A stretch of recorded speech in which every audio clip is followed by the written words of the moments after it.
हाय guys, welcome और welcome back to my channel. और ये वीडियो मैंने जस्ट वैसे बनाई है। आजकल मार्केट में छिपकलियों का आतंक इतना ज़्यादा बढ़ा हुआ है ना, मैं आपको क्या बताऊँ। ठीक है, मेरे खुद के घर में इतने ज़्यादा छिपकलियाँ हैं। मतलब मैं कमरे में बैठी रहती हूँ, 2-4 छिपकली दीवार में ऐसे ही नाच रही होती है। मैं बाथरूम में जाती हूँ, ठीक है, मैं गीज़र ऑन करती हूँ, गीज़र के पीछे छिपकली निकल के ना ऐसे बाहर नाचने लग जाती है। मतलब मैं किचन में गई, ठीक है, मैंने दूध गर्म करने के लिए रखा और मैं ऐसे चिल मतलब दूध गर्म नॉर्मल करने के लिए रखा और ऐसे बैठी हुई और मेरी नज़र जाती है सीधा साइड में, इतनी छोटी छिपकली वहाँ पर बैठी हुई ऐसे करके। मतलब बात तब तक ठीक थी जब तक छिपकलियाँ बड़ी थी, क्योंकि वो विजिबल हो जाती थी ना, दूर से दिख जाती थी, तब तक बात ठीक थी। नहीं, बट इनको कहाँ चैन पड़ता है। इनको ये है कि हाँ ठीक है, ये तो मज़े में बैठे हुए हैं, अब इनकी तो हमने फेफड़े फाड़ने ही हैं, तो इन्होंने बच्चे कर लिए, ठीक है। और मुझे प्रॉब्लम नहीं है कि तुम्हारे बच्चे हैं, मुझे कोई प्रॉब्लम नहीं है उसमें, विच इज़ क्यूट, ठीक है, कॉन्ग्रेचुलेशंस टू यू। लेकिन अगर तुमसे तुम्हारे बच्चे संभले नहीं जाते तो छिपकली बहन तुम बच्चे क्यों करती हो, ठीक है। ऐसे बच्चे करके दीवारों में भटकने के लिए छोड़ देते हो तुम लोग लाचार, ठीक है। तो अब उन बच्चों को नहीं पता है, ठीक है, क्योंकि देखो बच्चे जिनके साथ ज़्यादा मतलब जिनको ज़्यादा देखते हैं, जिनके साथ ज़्यादा टाइम स्पेंड करते हैं, उनको ही अपना मानने लग जाते हैं। अब इन छोटे छोटे छिपकली को नहीं पता है, क्योंकि उनके माँ बाप ने तो उन्हें छोड़ दिया। अब उनको नहीं पता है कि मेरे रिश्तेदार कौन है। अगर वो मान लो एक टाइम के लिए मान लो, अगर वो छिपकली बच्चे किसी इंसान को, किसी मनुष्य को अपने रिश्तेदार समझ के, भैया भाभी समझ के उनके पेंट में घुस गए, तो उनका तो भतीजा पड़ जाएगा। मतलब मैंने इतना सब कुछ किया छिपकली भगाने के लिए। देखो मुझे छिपकली से बहुत डर लगता है, ठीक है। अब यहाँ पे कोई भी आके ऐसे महान बनने की कोशिश नहीं करेगा कि छिपकली से डरती है, इतनी बड़ी होगी, ठीक है।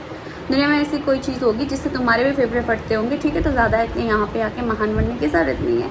एंड दूसरी बात, मतलब मैंने इतने ज़्यादा नुस्खे वड़ेवर ट्राई किए छिपकली को ऐसे भगाने के लिए, कुछ काम नहीं आता है। मैंने सर्च करा यूट्यूब पे कि हाँ छिपकली को कैसे भगाया जाए, तो उन्होंने बोला कि हम जहाँ पे मोर पंख रखते हैं ना, तो छिपकली वहाँ उसके आसपास भटकती नहीं है। मोर पंख रखा हुआ है, इतने सारे मोर पंख रखे हुए हैं और छिपकली वहीं जाके ना ऐसे कर रही है, shake it to the max करके डांस कर रही है।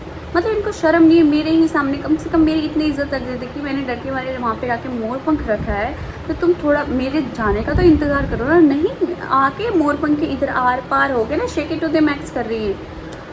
फिर मैंने सोचा कि हाँ ठीक है, जो वो कॉकरोच वाली लक्ष्मण रेखा होती है वो लाके मतलब चौक वो लाके कर देती हूँ, उससे भी क्या पता वो चले जाए, यू नो। मैं रेखा खींची, चौक से लक्ष्मण रेखा से रेखा खींची। छिपकली तो दूर की बात है, चींटियाँ भी नहीं उससे मतलब डर रही है।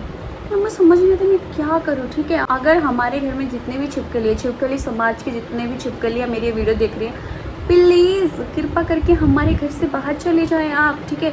अगर भगवान इस वक्त आके मुझे एक बोले ना कि हाँ तो एक विश मांग ले, मैं तेरी विश ग्रांट कर दूंगा, ठीक है। अगर भगवान मेरी एक विश ग्रांट कर देता ना, मैं ये बोलती, या तो छिपकली को ऐसे गोले में भेजो जहाँ पे मनुष्य जाते ना जा सके, या तो मनुष्य को या तो मेरे को ऐसे गोले में भेजो जहाँ पे छिपकलियाँ नहीं आ सके। मतलब क्या है, मुझे बहुत डर लगता है। एक तो क्या बताऊँ मैं आपको, ठीक है, मुझे समझना मैं क्या बोल रही हूँ। मेरी बस यही छिपकली समाज से हाथ जोड़ के निवेदन बेनती है, ठीक है। मैं दूसरा हाथ नहीं जोड़ सकती बिकॉज एक हाथ से मैंने फ़ोन पकड़ा हुआ है। प्लीज़ आप कृपा करके हमारे घर से निकल जाए।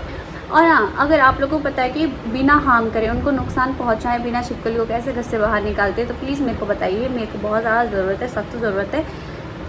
या बाय बाय।